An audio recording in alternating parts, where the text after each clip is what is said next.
উফ, শীত তো চলেই আসছে, কিন্তু শীত ছাড়াও হাঁসের মাংস আর রুটি নাইস কম্বিনেশন, অলওয়েজ খাওয়া যায়, অলওয়েজ এটা ফেভারিট। ঠিক আছে, হ্যাঁ আমি বিয়েবাড়িতে অনেকবার গিয়েছিলাম, বাট এই জায়গাটা আমি ফার্স্ট টাইম গিয়েছিলাম। এই জায়গাটা বেসিক্যালি অনেকটা জায়গা জুড়ে সবার মানে ছোটো ছোটো স্টল থাকে, অ্যান্ড এত লোভনীয় লোভনীয় সব খাবার থাকে, ও মাই গুডনেস, আর খুবই টেস্টি।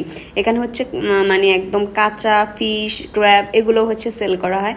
জায়গাটা অনেক বেশি বড়। আমি সন্ধ্যায় গিয়েছিলাম, তখন হচ্ছে এখনও সবাই আসে নাই। এখানে হচ্ছে ক্র্যাব, তারপর হচ্ছে হাঁসের কালাভুনা, লাল ভুনা, গরু, বট সব কিছু পাওয়া যায়।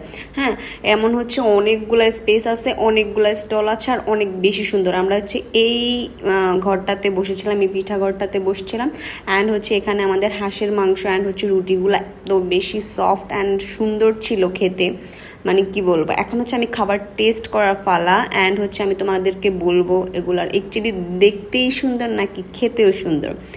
অ্যাকচুয়ালি সত্যি কথা অনেক বেশি মজার, অ্যান্ড হচ্ছে একদম বাসায় বানানো, একদম মনে হয় যে বাসায় বানানো খাবার। ঠিক আছে, অনেক বেশি মজা ছিল, প্রত্যেকটা খাবার 10 আউট অফ 10।